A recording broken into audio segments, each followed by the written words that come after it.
وكفى وسلام على عباده الذين اصطفى أما بعد أعوذ بالله من الشيطان الرجيم بسم الله الرحمن الرحيم عما يتساءلون عن النبأ العظيم الذي هم فيه مختلفون كلا سيعلمون ثم كلا سيعلمون صدق الله العظيم وصدق رسوله النبي الكريم۔ آئیے ایک مرتبہ درود شریف پڑھ لیا جائے۔ اللہم صلی علی سیدنا شفیعنا حبیبنا مولانا محمد وبارک وسلم کما تحب و ترضى عدد ما تحب و ترضى صلی اللہ علیہ وسلم۔ عقیقے کا شاید ہی پروگرام ہے، تو آئیے اللہ رب العزت سے دعا کریں کہ جس بچے کے نام سے یہ پروگرام رکھا گیا ہے، اللہ اسے ہر طرح کی عافیت نصیب فرمائے، صحت و تندرستی عطا فرمائے، اس بچے کو دین کا داعی اور سپاہی بنائے، والدین کے لیے، قوم کے لیے، گاؤں کے لیے نیک نامی کا ذریعہ بنائے۔ یقیناً میں سمجھ رہا ہوں کہ اذان بھی ہو چکی ہے اور عقیقے کا پروگرام ہے، اگر تو دعوت کا بھی انتظام ہے۔ میں تو چاہیے رہا تھا کہ حضرت ہمارے بڑے مفتی ظہیر الحق صاحب دامت برکاتہم تشریف فرما تھے۔ میری دل کی خواہش تو یہی تھی کہ کچھ نصیحت کر کے اور آپ دعا فرما دیتے، لیکن یہ ان کا بڑکپن ہے کہ مجھ جیسے ناجیز کو آپ کے سامنے لا کر بیٹھا دیا۔ بہرحال بڑوں کے حکم کی تعمیل میں دو چار باتیں آپ کے سامنے رکھنے کی جسارت کروں گا۔ اللہ سے دعا کر دیں اللہ مجھے بھی اور آپ کو بھی صحیح سمجھ نصیب فرما دیں۔ میرے محترم، وقت میں آپ کا بہت زیادہ نہیں لوں گا۔ اللہ کا ہم اور آپ یہ شکر ادا کریں کہ اللہ نے ہمیں ایمان والا بنایا۔ ایمان کی دولت سے اللہ رب العزت نے ہمیں اور آپ کو جو نوازا ہے، یہ دنیا کی سب سے قیمتی دولت ہے۔ اس دھرتی کا سب سے بدنصیب انسان ہوا ہے جو اس ایمان کو بیچ کر دنیا کا سودا کرتا ہے۔ اولئک الذین اشتروا الضلالة بالہدی فما ربحت تجارتهم وما كانوا مہتدین۔ اللہ رب العزت نے کہا کہ وہ لوگ جو اس ایمان کو بیچ کر دنیا خریدتے ہیں، کبھی وہ نفع میں نہیں رہ سکتے ہیں، کبھی وہ کامیاب نہیں ہو سکتے ہیں۔ میں اس لیے کہہ رہا ہوں کہ آج ایک بچے کے عقیقے کی تقریب ہے، لیکن عام طور سے اپنی نسل کو، اپنی اولاد کو دنیا کی عظمت، دولت کی اہمیت، دنیا کے وقار، دنیا کی عزت تو ہم سکھلاتے ہیں، ایمان نہیں دے پاتے ہیں۔ یقین سے کہہ رہا ہوں میں، نہ جانے کتنے پیسے ہمارے خرچ ہو جاتے ہیں جن چیزوں کی اہمیت ہوتی ہے اس کے پیچھے۔ کبھی سماج کے بوجھ تلے دبے ہوئے اسی بچے یا بچی کی شادی میں ایک رات میں 10 لاکھ روپیہ ہم اڑا دیا کرتے ہیں، لیکن کبھی یہ توفیق نہیں ہوتی کہ اس بچی کی تعلیم اور تربیت پہ ہم خرچ کر سکیں۔ سچ کہہ رہا ہوں کہ اگر مسلمانوں کی امیری دیکھنا ہو تو ان کی شادی بیاہ کو دیکھ لیا جائے، اور اس امت کا افلاس اور غربت دیکھنا ہو تو اس کی تعلیمی لیاقت کا جائزہ کر لیا جائے۔ آپ سنیے گا، خاص طور سے میں آپ کے گاؤں کو مخاطب اس لیے کر رہا ہوں کہ ضرورت ہے کہ ہم اپنے پیسے کو تعلیم پہ خرچ کریں۔ میں اپنا ہی واقعہ سناؤں، دنیا کو چھوڑیں۔ میں آج ہی اپنے مدرسے کا حساب کر رہا تھا، مجھے احساس ہوا اس وقت میں کہ جب میں بلہمہ میں آیا تھا تو سب سے ہائی جس کی تنخواہ تھی 2000 روپیہ تھی، لیکن حالت یہ تھی کہ مہینے میں وہ پیسے بھی جمع نہیں ہو پاتے تھے۔ آج ہم نے حساب کیا ہے تو 2025 کے اندر ایک سال میں 15,66,000 روپیہ ہم نے صرف اور صرف تنخواہ دی۔ بات سمجھ رہے ہیں کہاں سے یہ پیسے آ گئے؟ جب نیتیں اچھی ہوتی ہیں، ظرف بڑا ہوتا ہے، اللہ یوں دیا۔ میں اس تعمیر کی بات نہیں کر رہا، بچوں کے کھلانے پہ خرچ ہو تو اس کی بات نہیں، صرف تنخواہ پہ ہم نے 15,66,000 روپیہ خرچ کیا ہے۔ اور آپ سے بتاؤں ایسا بھی نہیں ہے، میں یہ نہیں کہتا کہ چندے نہیں کرنا چاہیے، لیکن چونکہ گاؤں کا نظام ہے، باضابطہ کوئی مدرسہ تو ہے نہیں کہ میں چندہ کروں بلا مانگے۔ اللہ نے پہنچایا ہے مدرسے تک، بات میرے سمجھ رہے ہیں؟ پہلے قربانی تو دیں، خرچ کا جذبہ تو بنائیں، اور اس پیسے کی برکت یہ ہے کہ آپ جائیں، آپ فجر سے لے کر عشاء تک جائیں، جب بھی آپ جائیں آپ کو قرآن پڑھنے والا، قرآن سیکھنے اور سکھانے والوں سے مزید آباد نظر آتا ہے۔ بات سمجھ رہے ہیں؟ آج ہم نے بہت کچھ کر لیا لیکن تعلیم پہ خرچ نہیں کیا۔ میں اس لیے کہ ابھی آج ہی حساب ہو رہا تھا 2025 کا، احساس تشکر میں سوچنے لگا کہ اللہ یہ پیسے آئے کہاں سے؟ کوئی قرض بھی نہیں ہے، دینے والا اللہ ہے، خرچ تو کریں آپ۔ جانتے ہیں اس نبی نے ہمیں اور آپ کو تعلیم کیا دی؟ جب غزوہ احد کے موقع پر، بار بار میں واقعہ سناتا ہوں اس قوم کو جھنجھوڑنے کے لیے، اللہ کے پیغمبر صلی اللہ علیہ وسلم، مسلمانوں کی پہلی جنگ تھی، اللہ نے فتح و کامرانی سے ہمکنار کیا، 70 مارے گئے اور 70 قید کیے گئے۔ جب وہ قیدی نبی کے دربار میں لائے گئے، آپ نے ان کا فدیہ اور جرمانہ یہ طے کیا کہ 4000 درہم دیں گے، انہیں آزاد کر دیا جائے گا۔ دل پہ ہاتھ رکھ کر اس بات کو سنیے گا، آپ صلی اللہ علیہ وسلم نے ساتھ ہی یہ اعلان کیا کہ یہ 4000 درہم جو آج کے زمانے میں روپیے میں بدلا جائے تو کم و بیش 1 سے 1.25 لاکھ روپیہ بنتے ہیں۔ آپ نے ساتھ ہی یہ اعلان کیا کہ سنو، یہ جرمانہ، یہ فدیہ ان قیدیوں کا ہے جو پڑھنا لکھنا نہیں جانتے ہیں۔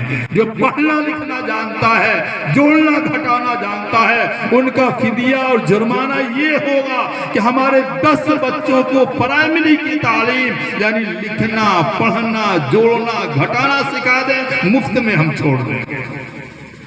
اور آپ کو ایک بات بتاؤں، میں جس وقت میں میرے نبی نے یہ اعلان کیا اور صرف 10 بچوں کی ابتدائی تعلیم پہ لاکھوں کا خرچ کیا، جانتے ہیں مسلمانوں کی حیثیت کیا تھی؟ کھانے کے لیے روٹی کا ٹکڑا نہیں ملتا تھا تو پیٹ پہ پتھر باندھے جاتے تھے، چلنے کے لیے سواری نہیں تھی، مسجد نبوی چھپر کی تھی۔ ایسے غربت کے عالم میں اللہ کے پیغمبر نے اس امت کے 10 بچوں پہ اتنی موٹی رقم خرچ کر کے اعلان کیا، تمہیں کھانے کے لیے کپڑا، کھانے کے لیے تمہیں غذا نہ ملے، کوئی فکر نہ کرنا، اونچی اونچی بلڈنگوں کو بنانے کے لیے پیسے نہ ہو، مکان کی فکر نہ کرنا، لیکن کبھی تعلیم سے سمجھوتا نہ کرنا۔ سوچیں آپ بچوں کی تعلیم لے کتنی فکر کرتے ہیں؟ مسلمانوں کے گاؤں کے حالات کیا ہیں؟ راتوں میں ہم لوگ جاتے ہیں، عام طور سے پروگرام میں جانا آنا ہوتا ہے، موبائل لے کر روڈوں کے کنارے، گلیوں میں، محلوں میں ہمارا یہ نوجوان بیٹھا ہوتا ہے، جس امت کے پیروں کے نیچے سے زمین کھینچنے کی پوری سازش کی جا چکی ہے۔ آج اس امت کے نوجوانوں کی غفلت کا عالم یہ ہے کہ اپنے گلی محلے سے نکلنے کے لیے تیار نہیں ہے۔ ان باپ کی ذمہ داری یہ ہے کہ آج بھی وہ بچوں کے فیشن، گاڑی، موبائل پہ اپنے پیسے کو بہا دیتا ہے، لیکن ان کی تعلیم کے نام پہ نکالنے کے لیے تیار نہیں ہے۔ کس سے شکوہ کیا جائے؟ ہم کس نبی کی امتی ہیں؟ اللہ کے پیغمبر میرے آقا محمد عربی صلی اللہ علیہ وسلم کو اللہ رب العزت نے دنیا میں مبعوث کیا۔ آپ کے آنے سے تقریباً 2000 سال پہلے ابراہیم علیہ السلام نے کعبہ کی تعمیر کی، تو کعبہ کی تعمیر کرتے ہوئے آپ نے دعا کیا کہ ربنا وبعث فیہم رسولا منہم یتلو علیہم آیاتک ویعلمہم الکتاب والحکمت ویزکیہم انکا انت العزیز الحکیم۔ مختصر پوری آیت کا تجزیہ نہیں کروں گا، آپ نے خلاصہ اور نچوڑ کے طور پہ اللہ سے کہا اے میرے اللہ، اس دنیا کو علم اور اخلاق سے نوازنے کے لیے اپنے آخری پیغمبر محمد مصطفیٰ صلی اللہ علیہ وسلم کو مبعوث کر دیجیے۔ اللہ نے دعا قبول بھی کی، تو اللہ نے بھی یہی کہا لَقَدْ مَنَّ اللَّهُ عَلَى الْمُؤْمِنِينَ إِذْ بَعَثَ فِيهِمْ رَسُولًا مِّنْهُمْ يَتْلُو عَلَيْهِمْ آيَاتِهِ وَيُزَكِّيهِمْ وَيُعَلِّمُهُمُ الْكِتَابَ۔ اس دنیا کو علم اور اخلاق دینے کے لیے میں نے احسان فرمایا کہ اپنے آخری پیغمبر محمد مصطفیٰ صلی اللہ علیہ وسلم کو دنیا میں مبعوث کیا۔ یہ تو قرآن سے ہوا۔ آئیے نبی کے قدموں میں چلتے ہیں، اور بہت نبی کے نام پر عشق کے دعویٰ کرنے والے، نبی کی آمد کی خوشیاں منانے والے چل کر اس پیغمبر کے قدموں میں سوال کرتے ہیں یا رسول اللہ آپ آئے کیوں دنیا کے اندر؟ تو آپ بھی یہی کہتے ہیں انما بعثت معلما، میں علم کا سرمایہ لے کر، علم کی دولت لے کر آیا تھا۔ وانما بعثت لاتمم مکارم الاخلاق، اخلاق کی دولت لے کر میں آیا تھا۔ پتہ یہ چلا بھیجنے والا بھی علم اور اخلاق کے لیے بھیجا تھا، نبی بھی یہی چیز لے کر آئے تھے، اور وہی اللہ کے پیغمبر کہتے ہیں ایک باپ اپنے بیٹے کو علم اور اخلاق سے بہتر کوئی تحفہ نہیں دے سکتا۔ لیکن ہم دیتے کہاں ہیں؟ کیا دیتے ہیں؟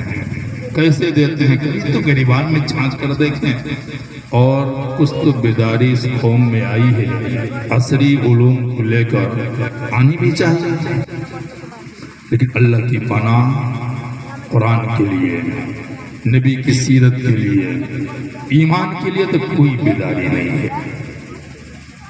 آج کے دور کی بات کر رہا ہوں میں، مزدوروں کی مزدوری آپ پتہ کریں، اپنے گاؤں کے امام کی تنخواہ جو دیتے ہیں اس سے زیادہ آپ کے چائے پہ خرچ ہو جایا کرتے ہیں۔ سچ ہے کہ نہیں ہے؟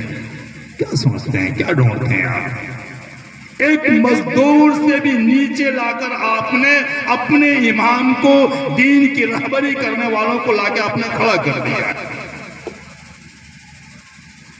آپ نہیں جانتے ہیں، اگر آپ کے بچے عصری علوم پڑھ بھی لیے، لیکن اگر آپ نے ان بچوں کے لیے مسجد کے چٹائی کا انتظام نہیں کیا، مسجد سے تعلق جوڑنے کے لیے اگر آپ نے ان بچوں کی فکر نہیں کی، کسی معلم جو نبی سے رشتہ رکھتا ہو آپ نے اس کا انتظام نہیں کیا، پڑھا کر بھی آپ کے مقدر میں بربادی کے علاوہ کچھ بھی نہیں آنے والا۔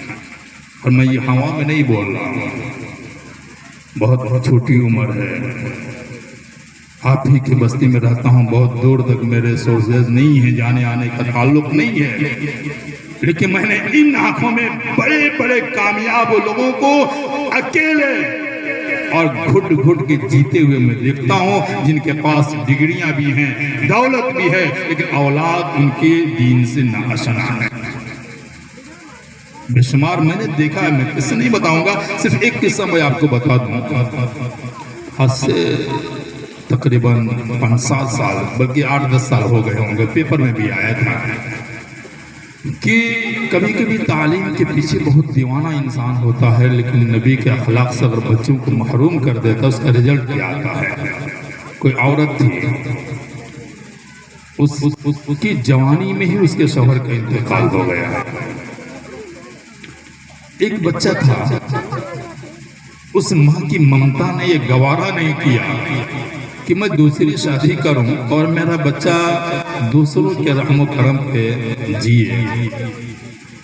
اس ماں کی ممتا نے مجبور کیا، اس عورت نے قسم کھا لی کہ میں اپنے بچوں کے لیے، اپنے بچے کے لیے اپنی جوانی تیار دوں گی، میں کسی دوسرے سے شادی نہیں کروں گی۔ اور واقعتاً اس نے کیا بھی ایسا، شادی نہیں کی اور پوری زندگی لوگوں کے گھروں میں برتن مانج کر کام کر کر کے اپنے بچے کو پڑھایا۔ سپنا لے کر اٹھی تھی، چلو میری جوانی تو لگ جائے گی، میرا بیٹا بڑا انسان بن جائے گا، اور واقعتاً اس نے اپنے جوانی کو بڑھاپے میں بدل تو دیا، لیکن بیٹے کو پروفیسر بنا کر ہی دم لیا۔ اور پھر اسے ایک ڈاکٹر نے بہو سے شادی کر دی۔ اس بوڑھی عورت کے خوشیوں کا کیا ٹھکانہ، جس کے سپنے پورے ہو گئے ہوں، بچہ بھی پروفیسر ہو، بہو بھی ڈاکٹرنی ہو، بہت خوشی سے اس کے دن گزر رہے تھے کہ اچانک اس بوڑھی عورت کو لقوہ مار گیا۔ یہ سچی گھٹنا، اٹھنے بیٹھنے سے مجبور ہو گئی، بستر سے لگ گئی، اور تقریباً 3 مہینہ گزر گیا۔ کوئی پوچھنے کے لیے بچے کے پاس بھی وقت نہیں تھا، بہو کے پاس بھی وقت نہیں تھا، بستر پہ پڑی رہتی تھی۔ 3 مہینے کے بعد ایک دن بیٹا گھر آیا، ماں کے کمرے میں گیا اور اس نے اپنی ماں کو گود میں اٹھایا۔ ماں کی ممتا بھی تو عجیب ہوتی ہے۔ 3 مہینے کے بعد آیا تھا، لیکن ماں شکوے شکایت بھول گئی کہ اتنے دن بعد آیا۔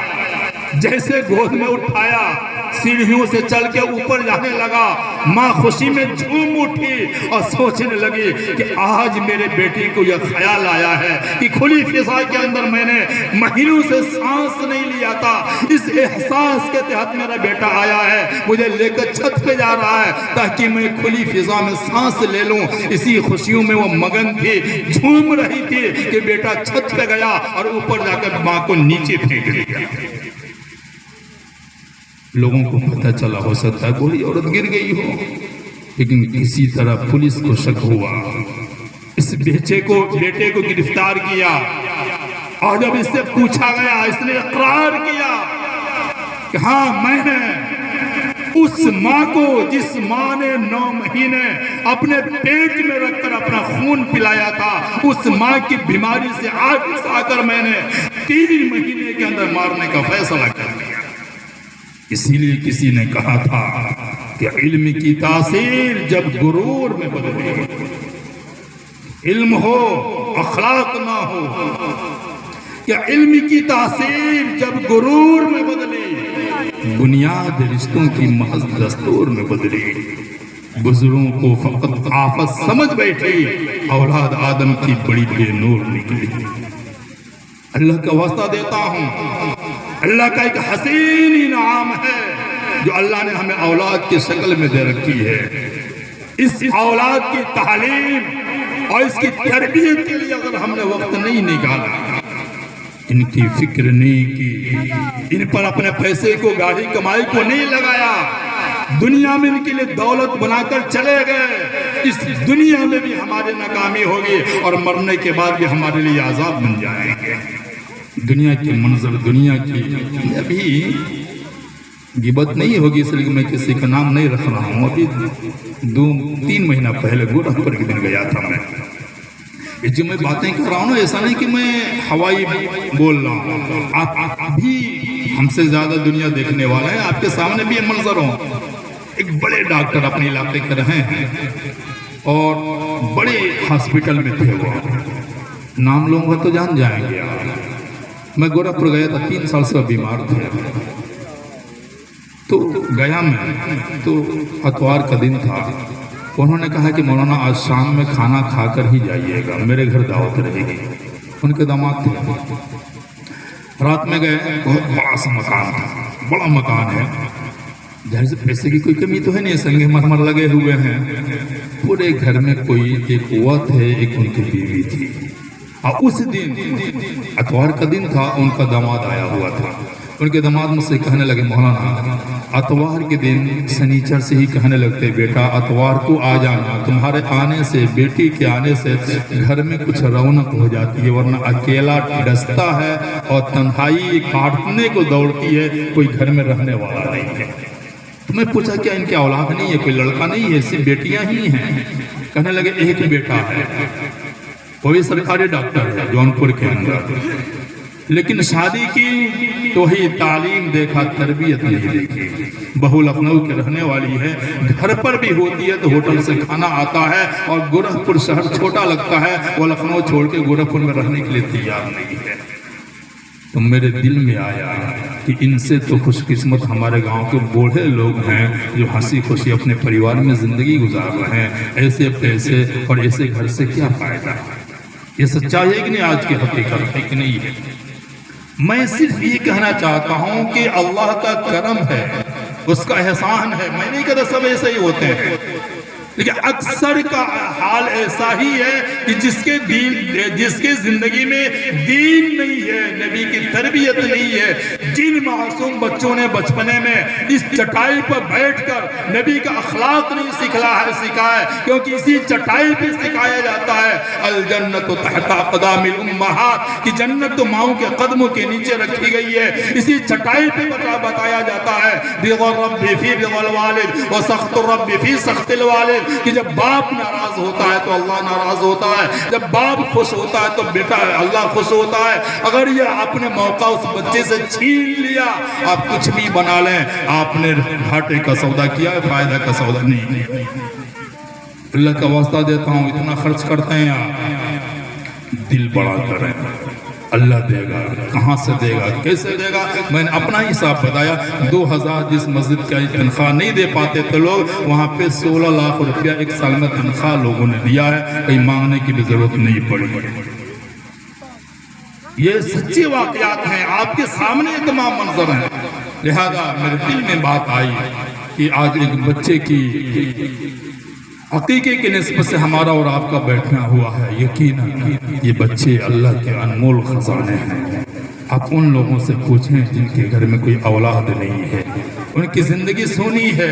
یہ بچے تو انسانوں کے خوابوں کی تعبیر ہوا کرتے ہیں، انسانوں کے قوتِ بازو ہوا کرتے ہیں۔ اللہ جسے چاہتا ہے اس نعمت سے نوازتا ہے۔ اللہ کا واسطہ دیتا ہوں، اس نسل کی تربیت کے لیے آپ کوشش یہ کریں کہ دنیاوی تعلیم سے بھی آراستہ کریں، اور یہ بھی کوشش کریں کہ نبی کے لائے ہوئے دین کو بھی ان کی زندگی میں داخل کرنے کی فکر کریں گے۔ اگر ان دونوں چیزوں کو، تعلیم اور تربیت پہ آپ کے پیسے خرچ ہوتے ہیں، خرچ کر لیجئے، یہ گھاٹے کا نہیں فائدہ کا سودا رہے گا۔ آپ نے پیسہ بچا لیا اور نبی کی تعلیم سے، ایمان سے محروم کر دیا، یقیناً کہہ رہا ہوں آپ بہت بڑے نقصان اور گھٹارے کے اندر، خسارے کے اندر۔ بس یہی ایک بات میں کہوں گا جو نبی نے کہا تھا، ایک باپ اپنے بیٹے کو اچھی تعلیم اور اچھی تربیت سے کوئی بہتر تحفہ نہیں دے سکتا ہے۔ اللہ کرے ہم بھی اپنی نسل کو تعلیم اور تربیت کا تحفہ دے کر دنیا سے جائیں، یہ نسل ہمارے لیے دنیا کے اندر بھی نیک نامی کا ذریعہ بنے گی، مرنے کے بعد بھی انشاءاللہ ہماری کامیابی کا یہ سبب بنے گی۔ اللہ سے دعا کریں اللہ ہمیں اپنی نسلوں کی صحیح تعلیم اور تربیت کرنے کی فکر نصیب فرمائے۔ وما علینا الا البلاغ۔